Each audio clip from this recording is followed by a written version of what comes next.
అదిగో వస్తున్నాడు అరవీర భయంకరుడు.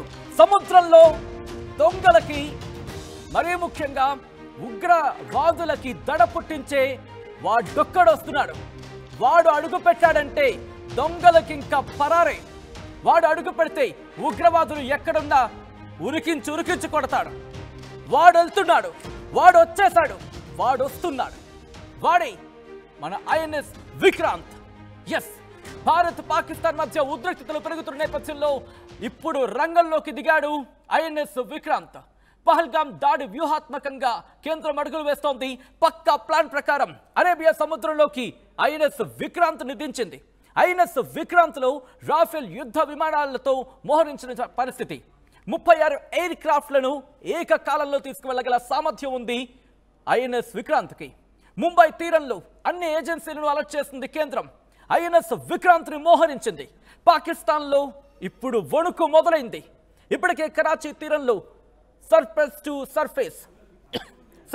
Surface missiles ని పరీక్షించింది పాకిస్తాన్. భారత వైమానిక దళానికి సంబంధించి భారత వైమానిక దళం కూడా తమ కసరత్తులను వేగవంతం చేస్తోంది. ఆ విజువల్స్ మీరు చూస్తున్నారు. వాడే ఐఎన్ఎస్ విక్రాంత్. ఎందుకు అంత దర్జాగా వాడు అనే పదానికి నేను ఉపయోగించగలుగుతున్నానంటే ఒక్కసారి ఆలోచించండి. మన ఫ్రెండో మన దోస్తో ఒక వ్యక్తి మన కోసం పోరాడడానికి వెళ్తున్నాడంటే సొంతం చేసుకుంటాం. అటువంటిది బహుశా ఐఎన్ఎస్ విక్రాంత్ని ఒక మనిషిగా, అఫ్కోర్స్ అదొక షిప్ సబ్మెరైన్ లాంటిది కావచ్చు, కానీ మన కోసం రంగంలోకి దిగుతోంది, మన కోసం యుద్ధంలోకి వెళుతోంది, మన కోసం పహరా కాస్తోంది, మన రక్షణ కోసం రంగంలోకి దిగుతోంది.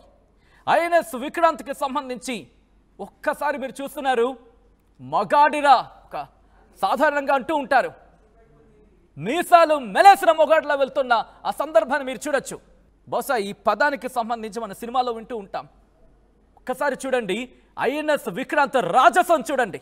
ఐఎన్ఎస్ విక్రాంత్ రాజసం చూస్తూ ఉంటే దాన్ని చూస్తేనే సగం చస్తారు, దాన్ని చూస్తేనే దొంగలు సగం చస్తారు. అది వాడంటే, అది వాడి పొగరంటే, అది వాడి టీవీ అంటే, అది వాడి దర్జా అంటే. వాడు అడుగు పెడుతూ ఉంటే, వాడు మిజైల్స్ ను మోసుకు వెళ్తూ ఉంటే, వాడు ఎయిర్ క్రాఫ్ట్ ని అలా అలా అలా అలా తీసుకెళ్తూ ఉంటే ఇలా ఉంటుంది ఆ రాజసం. ఆ టీవీ సముద్రం కూడా సైడ్ ఇవ్వాల్సిందే, వాడు అడుగు పెడితే సముద్రం కూడా సైడ్ ఇవ్వాల్సిందే అన్నట్టు ఉంటుంది. సముద్రంలో రారాజుగా వెళ్తూ ఉంటాడు వాడు. అటువంటి రారాజు రంగంలోకి దించింది భారతావని.